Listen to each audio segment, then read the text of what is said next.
Hello दोस्तों, आप सबका स्वागत है एक बार फिर से एस्ट्रो गुरु चैनल पर। आज आप सभी के लिए एक और टैरो सेशन लेकर मैं हाजिर हूं, आ गया हूं आपके सामने।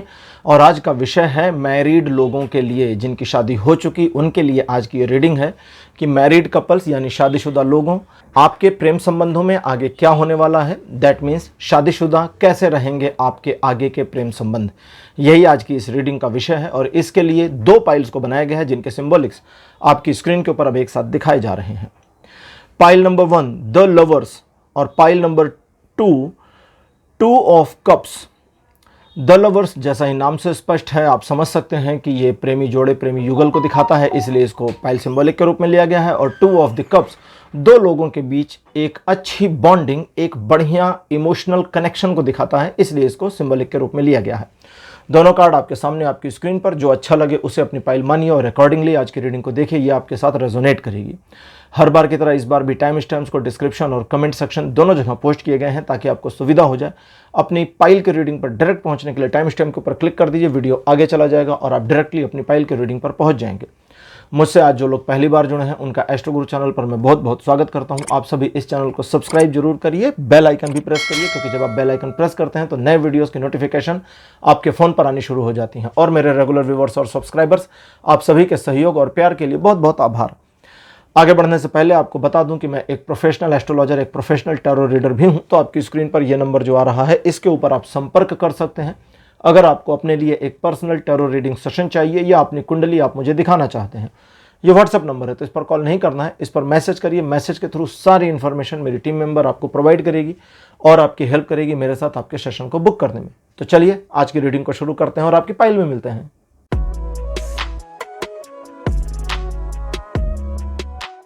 हेलो पाइल नंबर 1, आप सबका स्वागत है आपकी रीडिंग में। आपने द लवर्स को चूज किया था, मेरे बगल में उसकी फोटो लगा दी गई है। चलिए आज की रीडिंग को शुरू करते हैं और जानते हैं कि मैरिड कपल्स आपके जीवन में अब यहाँ से आगे आपके प्रेम संबंध एक दूसरे के साथ कैसे रहेंगे। रीडिंग शुरू करने से पहले क्लियर कर दूं कि आज की रीडिंग मैरिड कपल्स के लिए है, लेकिन जिन मैरिड कपल्स के मैरिड लाइफ में डिवोर्स केस चल रहा है, सेपरेशन चल रहा है, या एक ऐसी सिचुएशन चल रही है जिसमें वे साथ नहीं रह पा रहे एक दूसरे के, उनके ऊपर ये रीडिंग एप्लीकेबल नहीं होगी। मैरिड लाइफ में प्रॉब्लम और प्रॉब्लम के बाद का संबंध कैसा होगा उस पर मैं एक और रीडिंग लेकर के आऊँगा, या इससे रिलेटेड जो भी टॉपिक आपकी समझ में आता है। भाई मैरिड में कई इश्यूज हो सकते हैं ना, अगर कोई कॉन्फ्लिक्ट है तो आप उसे सजेशन में मुझे कमेंट सेक्शन में दे सकते हैं, लेकिन अगर आप चाहें तो हमारे व्हाट्सएप नंबर पर भी सजेशन भेज सकते हैं, कोई दिक्कत नहीं है। ठीक है, चलिए जी रीडिंग शुरू करते हैं, देखते हैं मैरिड कपल आपके प्रेम संबंध आगे कैसे रहेंगे। कार्ड नंबर 1 आपके लिए appear night of cups. Second number पर आपके लिए कार्ड अपीयर हुआ है जजमेंट। कार्ड नंबर 3 आपके लिए है 7 ऑफ सोर्ड्स। फोर्थ नंबर पर आपके लिए है 7 ऑफ कप्स और अंतिम कार्ड आपके लिए अपीयर हुआ है 6 ऑफ पेंटिकल्स। देखिए, जो आपकी एक्सपेक्टेशन अपने मैरिड लाइफ या पार्टनर से रही है वो एक तरफ है, एक होती है हमारी एक्सपेक्टेशन और एक होता है रियलिटी कि भाई क्या हो रहा है, क्या हो मतलब जो हो रहा है वो क्या हो रहा है और उसका कॉन्सिक्वेंस क्या है और कॉन्सिक्वेंस का रिजल्ट फ्यूचर में क्या होगा, वो दूसरी चीज़ है।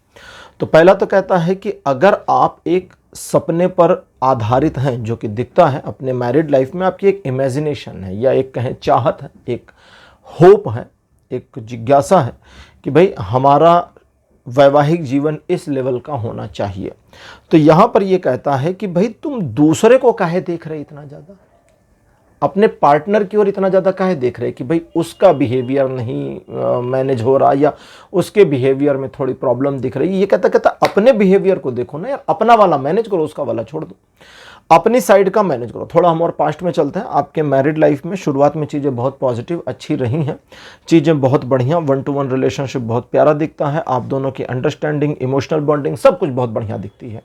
लेकिन उसके बाद एक परिवर्तन आया। परिवर्तन पॉजिटिविटी के लिए था, लेकिन वो परिवर्तन आपको और पास लाने की बजाय थोड़ा सा दूर ले गया, या एक दूसरे के लिए जो फीलिंग्स थी उसमें थोड़ी सी कमी दिख रही है। और कहीं ना कहीं एक लैक, एक खालीपन आप फील करना शुरू कर गए हैं या कर गई हैं इस रिलेशनशिप में, उस वाले मामले में यहां पर कहता है कि ये जो खालीपन या एक रिलेशनशिप अंडरस्टैंडिंग में थोड़ी सी लैक, थोड़ी सी जो कमी देखी गई है, ये कमी का मुख्य रीजन है कि आप अपने पार्टनर को मैनेज करने की ओर ज्यादा परेशान हैं। ये रीडिंग उन लोगों के लिए लाभकारी होगी जिनके साथ यहां रेजोनेशन ये हो रहा है, और जिन लोगों को लगता है कि ये मेरे पार्टनर के साथ ज्यादा रेजोनेट कर जाएगा, क्योंकि उसका बिहेवियर ये डिस्क्राइब कर रहे हैं यहां पर। ठीक है, कार्ड्स, मैं तो मीडियम हूं, तो आप उनको भी ये रीडिंग सजेस्ट कर सकते हैं। और सजेस्ट करने का तरीका बड़ा प्यारा सा रखिएगा, उनको इसका लिंक व्हाट्सएप पे भेज दीजिए और बोलिए कि इसे एक बार देखिए, या सिर्फ लिंक भेज दीजिए, देखें ना देखें उनके ऊपर छोड़ दीजिए, प्रेशराइज मत करिए। क्योंकि मैरिड कपल में अगर आप अपने पार्टनर को किसी चीज़ के लिए दबाव बना देते हैं तो वो दबाव कहीं ना कहीं डिस्टर्बेंस क्रिएट करता है। तो यहाँ पर ये फिर रीडिंग पे वापस आते हैं। यहाँ ये कहता है कि आपको खुद को देखना चाहिए था, आपको उसकी ओर ध्यान नहीं देना था, और आपने ये किया कि उसकी ओर से चीज़ों को मैनेज करना शुरू किया, या उसे मैनेज करने की बहुत ज़्यादा कोशिशें करी, और ये तनाव क्रिएट कर गया। अब आपकी अजम्पशन, आपकी एक्सपेक्टेशन, आपका सपना, आपका दिवा स्वप्न, जो भी आप इसको नाम दें, वो ये है कि चीज़ें बहुत बेहतर हो जाएं। तो सवाल उठता है क्या ये बेहतर हो पाएंगी? तो यहाँ जवाब आता है कि चीज़ें थोड़ी सी मान मनोवल वाली रह गई या रह जाएंगी, इसकी पॉसिबिलिटी है। सेपरेशन नहीं दिख रहा है, लेकिन उसके बावजूद आपके बीच में प्रेम संबंधों में आगे थोड़ा सा गिरावट दिखती चली जाएगी, और ये गिरावट लगभग 40% तक जा सकती है। यहाँ रीडिंग में मैं आपको बता दूं, ये बहुत अच्छी बात है कि 40% ही गिर रहा है, 50 नहीं गिर रहा, क्योंकि 50% की गिरावट का मतलब होता है एक प्रॉपर सेपरेशन या मामला डिवोर्स केस में भी जा सकता है। 50% बहुत बुरा होता है। मेरे पास बहुत सारे क्लाइंट्स कनेक्ट करते हैं, और अगर किसी ने पूछा शादी करने को लेकर के और सक्सेस का रेट अगर 50% आए, केवल 50%, तो मैं तो मना कर देता हूँ शादी मत करो। क्योंकि 50% के सक्सेस रेट पर मैंने शादियों को फेल होते हुए देखा है। मतलब टैरो रीडिंग कहती है 50%, तो ये 50% अगर दोनों की ओर से 50-50 है तो उसका आधा करें 25-25%, तो 75% पर पर्सन लैक रह गया। और अगर 50% एक ने मैनेज किया तो दूसरी तरफ 0 हो गया, फिर मतलब कुल मिलाकर ये 50% काम नहीं करता। लेकिन हाँ 60% है, 50 से ऊपर चला जाए तो फिर वो पॉसिबिलिटी में अलग लेवल पर निकल जाता है। तो आपका 40% तक गिर सकता है, गिरा नहीं है। इसलिए अभी इसको मैनेज करने की कोशिश करनी है। आपके बीच में जो बॉन्डिंग मैंने शुरुआत में देखी है, या जो एक अंडरस्टैंडिंग आपके वैवाहिक संबंधों में शुरुआत में रही थी, वो इतनी दमदार, इतनी बढ़िया थी कि अगर वो कंटिन्यू होती तो फिर क्या ही कहने थे। आज के ओरेकल देख लेते हैं, जो है भगवत गीता दिव्य ज्ञान युक्त पत्रक, पूरा नाम इसका है। और देखते हैं, मुझे लगा कि भगवान कृष्ण का हमें गाइडेंस लेना चाहिए मैरिड कपल्स के लिए, क्योंकि जीवन की सच्चाई भगवान श्री कृष्ण से बढ़िया कोई और एक्सप्लेन नहीं कर सकता। तो देखते हैं। कार्ड नंबर 1 आपके लिए अपीयर हुआ है दृढ़ प्रतिज्ञा। सेकंड पोजीशन पर आपके लिए है सुरक्षित, बहुत अच्छे। कार्ड नंबर 3 आपके लिए है निर्भय। 4th नंबर पर आपके लिए कार्ड अपीयर हुआ है शुद्धिकरण, ठीक है। और अंतिम कार्ड आपके लिए जो अपीयर हुआ है, दिस वन इज सरलता। सरलता का मतलब होता है कि ईजनेस में आ जाना, इजी हो जाना। लेकिन अंग्रेजी का शब्द ईजनेस यहाँ पर थोड़ा सा मुझे कमज़ोर पड़ता दिख रहा है, क्योंकि जब प्रेम मैरिड लाइफ में, शादीशुदा जीवन, वैवाहिक जीवन में प्रेम सरलता में आ जाएगा तो फिर दोनों पार्टनर्स को अपने रिलेशन को बेहतर करने के लिए किसी भी किस्म का एफर्ट नहीं करना पड़ेगा, चीज़ें बहुत पॉजिटिव चलेंगी। कई बार ऐसा होता है कि वैवाहिक जीवन में पति और पत्नी के विचार इतने ज़्यादा सिमिलर हो जाते हैं कि वे एक दूसरे के सेंटेंसेस को पूरा करते हैं। ऑफिस में बैठकर या अपनी दुकान पर बैठकर पति सोचता है कि यार भिंडी खाने की इच्छा हो रही है, लेकिन हम भिंडी ले नहीं गए थे, चलो मैडम से पूछेंगे, फिर कल लेकर के जाएंगे तो शाम को बनवाएंगे। और घर पहुंचते हैं तो भिंडी ही बनी होती। पत्नी बताती कि आज बेचने वाला आया था और पता नहीं कैसे मुझे लगा कि शायद तुम भिंडी खाना पसंद करोगे और हमने बना दी।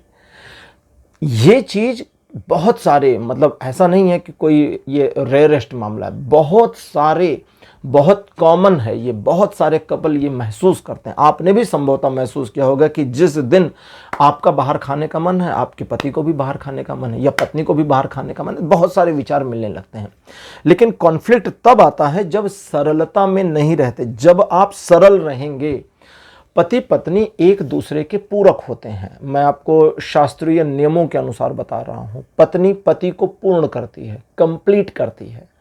हमारे यहाँ नारी को बहुत हाई पोजीशन पर माना गया है, ठीक है। बहुत सारे लोग हैं एक हमारा ग्रंथ है जिसका नाम है मनुस्मृति, मनुसंहिता नहीं, मनुस्मृति। उसकी बड़ी आलोचनाएं होती हैं और मोस्टली आलोचना करने वालों ने पढ़ा तो होता नहीं है, तो बस इधर उधर की सुन ली और ले गए चालू भैया।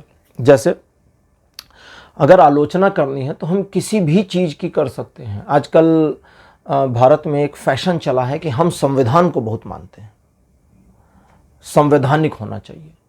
अरे भाई, संविधान में लिखा है कि नेशन यानी जो राज्य है वो नागरिकों में भेद नहीं करेगा, संविधान में लिखा है।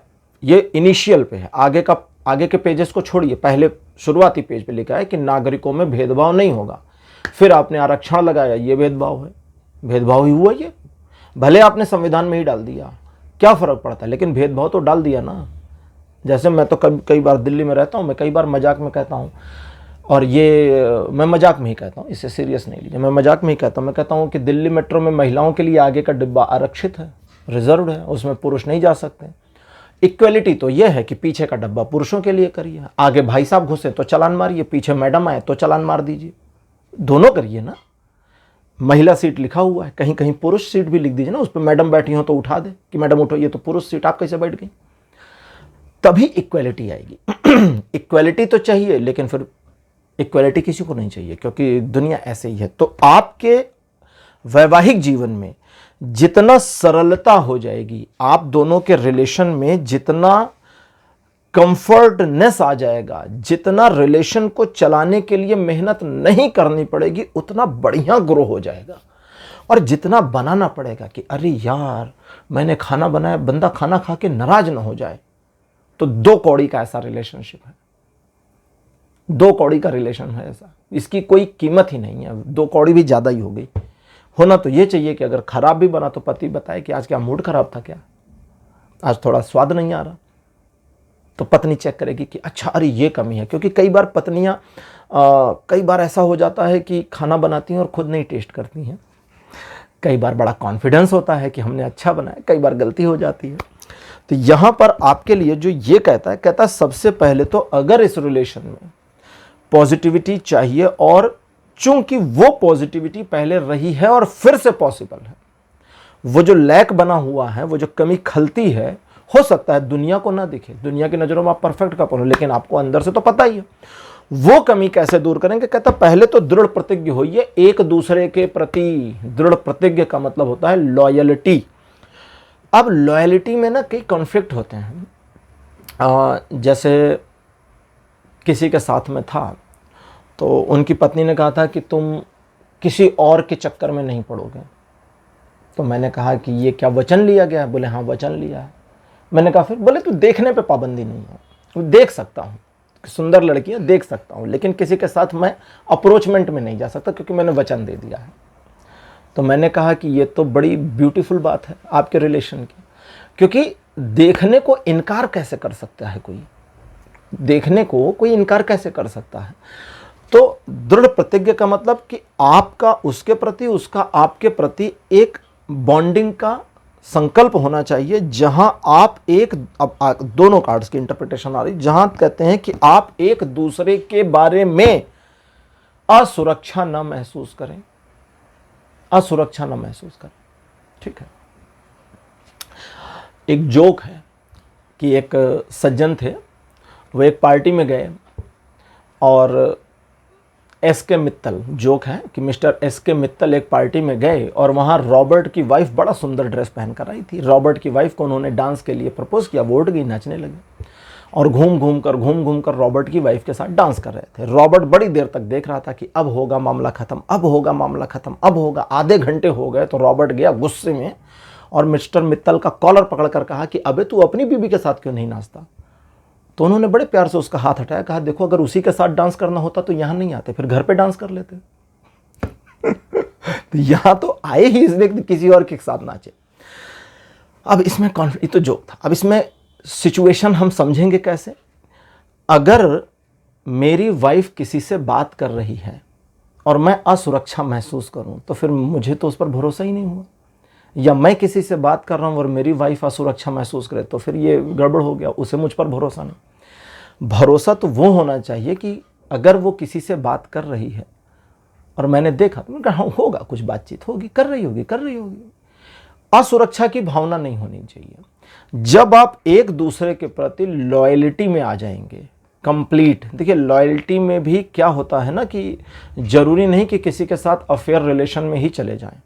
लॉयल्टी में कई बार डिसलॉयल्टी को लोग सोचते हैं कि जब तक एक्स्ट्रा मैरिटल अफेयर ना हो जाए तब तक डिसलॉयल्टी नहीं। डिसलॉयल्टी तो ये भी है कि हम मानकर चल रहे हैं कि सामने वाला पर्सन हम पर भरोसा नहीं कर रहा।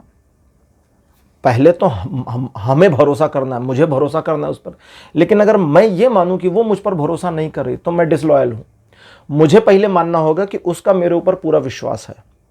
ये पहली बात है, क्योंकि जब आप मानोगे कि भाई मेरे पार्टनर का मुझ पर पूरा विश्वास है, तभी आपके अंदर की एक पावरफुल एनर्जी वाइब्रेट इस लेवल पर होगी जो उसके एनर्जी के ऑरा को टच करेगी और उसे फील कराएगी कि सामने वाला मुझ पर भरोसा करता है या करती है, और तब उसका भरोसा भी जमेगा। ठीक। और असुरक्षा की भावना समाप्त होने के लिए प्रयासरत होना पड़ेगा। अब इसका यह मतलब नहीं है कि आप जाएं और दूसरे की बीबी के साथ डांस करना शुरू कर दें, नहीं, वो तो सिर्फ जोक था, है ना। इस चक्कर में नहीं रहिएगा। जब आप असुरक्षा की भावना से मुक्त हो जाते हैं तब क्या आती है, कार्ड का नाम है निर्भय। कहते हैं अब निर्भय हो गए, अब डर नहीं रहा। प्यार में अगर मुझे डर हो कि मेरी पार्टनर छोड़कर जा सकती है तो फिर प्यार हो ही नहीं पाएगा। फिर वो प्यार दो कौड़ी का हो जाएगा, उसकी कोई कीमत नहीं रह जाएगी। तो कहते हैं अब तुम निर्भयता में आते हो, और जब निर्भयता में आ जाते हो तब तुम्हारे दोनों के बीच में, और ये दोनों के साथ चलना है, बहुत अच्छा होगा अगर ये रीडिंग आप दोनों एक साथ देखें। और जब कहते हैं कि जब तुम एक निर्भयता की पोजीशन तक पहुंचते हो तब तुम्हारे भीतर में कुछ बदलाव शुरू होता है, और वो बदलाव है समर्पण का भाव। समर्पण तभी हो सकता है जब हमें सामने वाले से डर ना लगे। कहते हैं ईश्वर के प्रति समर्पण करो। और कई ऐसे रिलीजन्स हैं, देखिए आपने कभी नहीं सुना होगा कि कोई कहे कि भगवान राम से डर के रहना चाहिए, भगवान कृष्ण से डर के रहना चाहिए। ये जरूर सुना होगा भगवान से डरो। कौन से भगवान? हमारा तो भगवान का नाम है ना, ऐसा थोड़ी कि कोई यूं ही स्पेसिफिक है। कहते शंकर जी, आपने कभी सुना कोई कहता भगवान शंकर से डरिए? नहीं, कहते वो तो भोले हैं, डरने की जरूरत ही नहीं है। भोले जो भोला ही है उससे काहे को डर? डरना तो उससे है ना जो हमें डराएगा। अगर ईश्वर हमें डरा रहा है तो फिर हमें उससे प्यार नहीं हो सकता। ठीक है।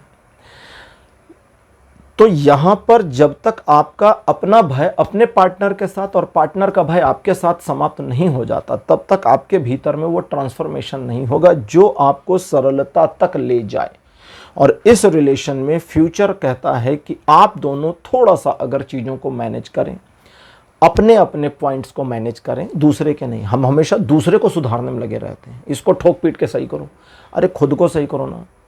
जब आप स्वयं को सही करें और वो स्वयं को सही करें तो आप एक ऐसी पोजीशन पर जाएंगे जहां सरलीकरण हो जाएगा आपके रिलेशनशिप का, और चीज़ें इस बॉन्डिंग में आ जाएंगी कि दुनिया देखेगी और कहेगी कि इन दोनों का जो रिलेशनशिप है, ऐसा लगता है ये दोनों का जन्म ही एक दूसरे के लिए हुआ है।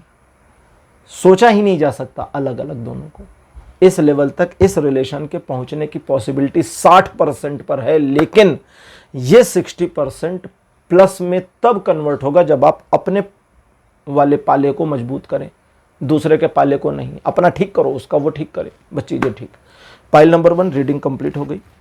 रीडिंग आपको कैसी लगी, अपने एक्सपीरियंस, अपने अनुभव कमेंट सेक्शन में जरूर लिखिए। इस वीडियो को लाइक करिए, शेयर करिए और चैनल को सब्सक्राइब करना मत भूलिएगा। अगले वीडियो में आपसे फिर मिलूंगा। Bye bye.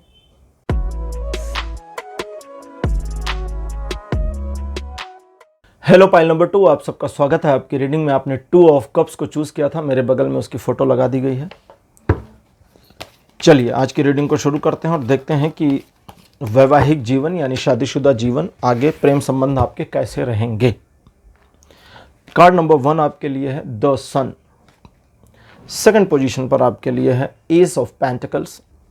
कार्ड नंबर 3 आपके लिए है क्वीन ऑफ कप्स।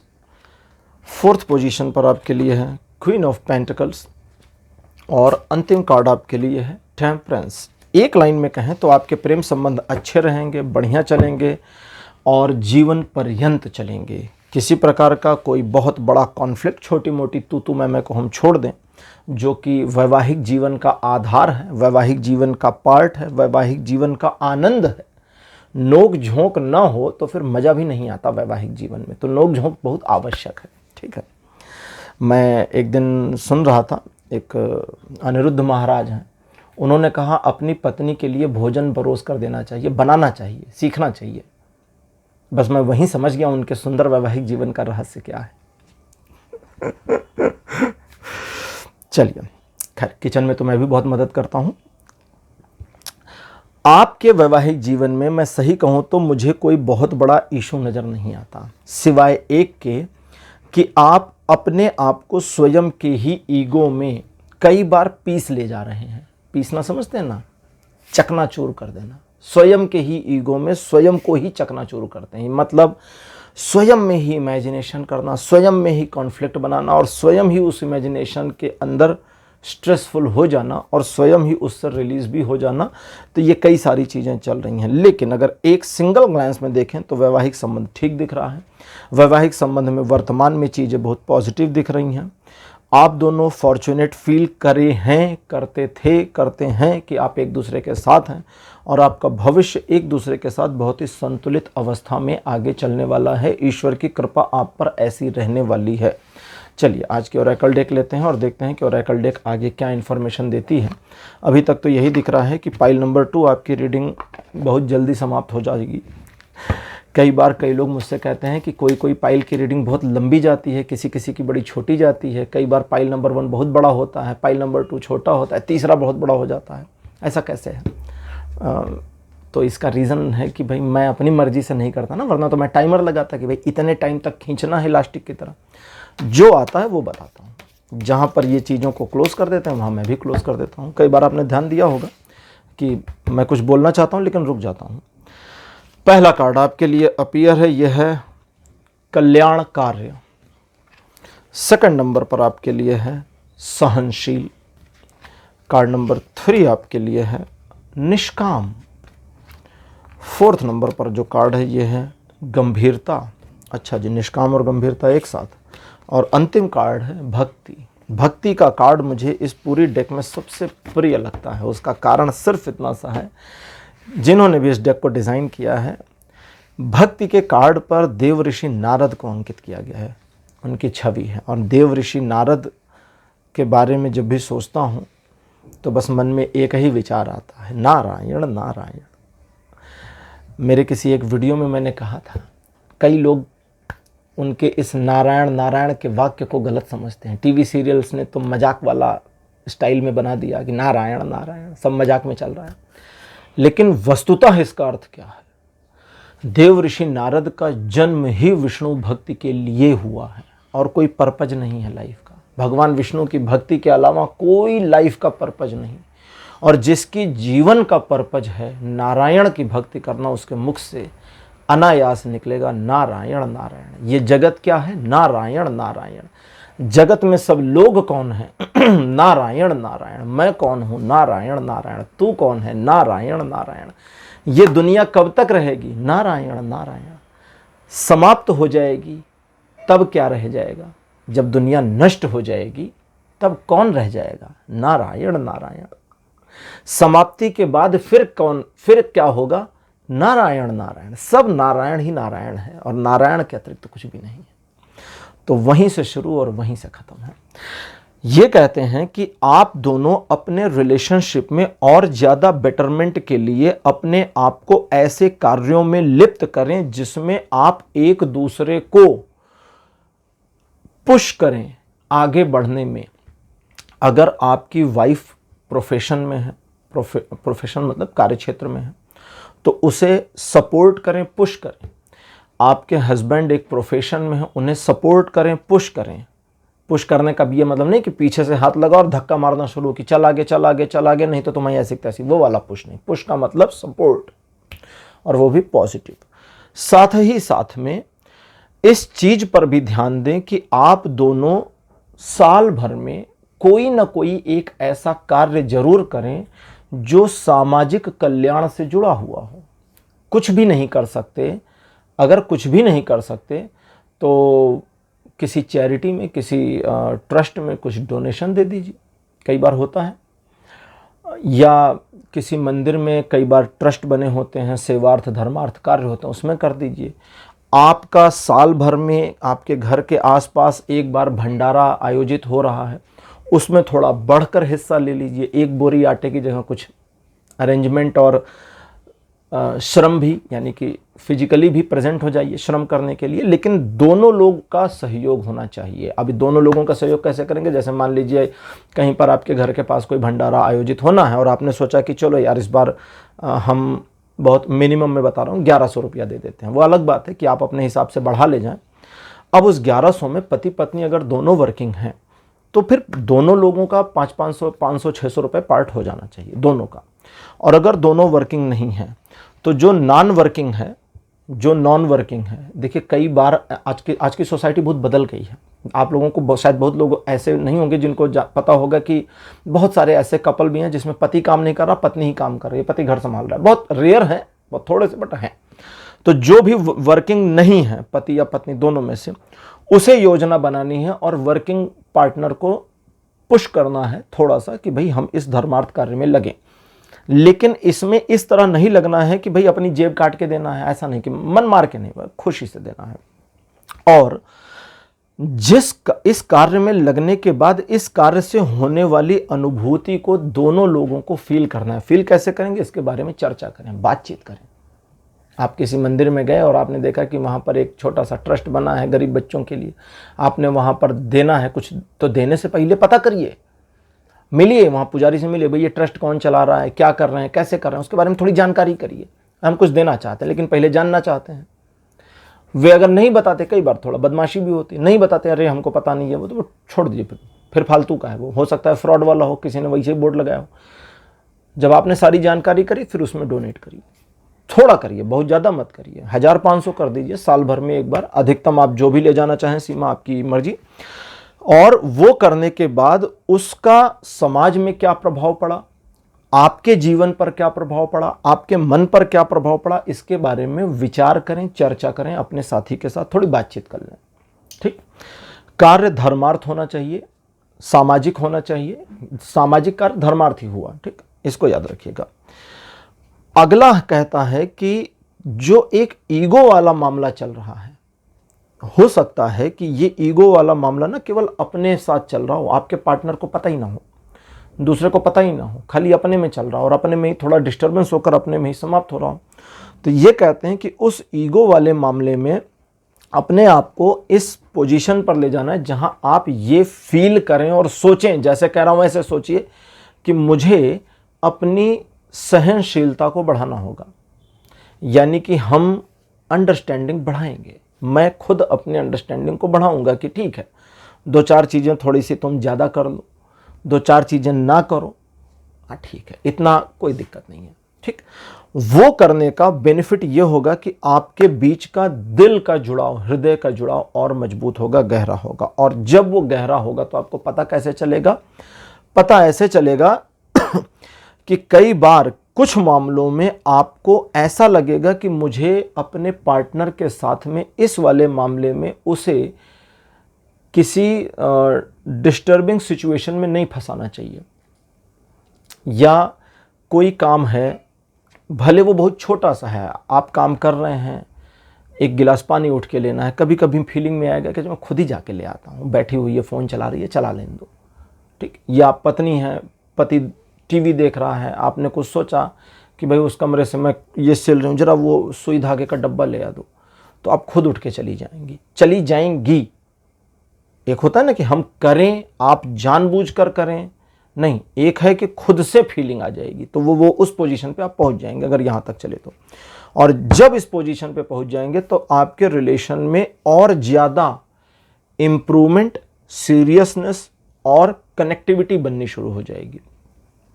और इसके बाद आपकी कनेक्टिविटी जो अभी आप फील करते हैं, इससे अप्रॉक्सीमेटली 10 टाइम ज़्यादा की फीलिंग आने की पॉसिबिलिटी है। और जब ये 10 टाइम ज़्यादा फील में आना शुरू होगा तो आप देखेंगे कि अपने आप एक ऐसे मोड पर, अपने आप दोनों एक ऐसे मोड में जा रहे हैं जहां आप एक दूसरे के साथ को सिर्फ फीलिंग्स में रखना चाहते हैं।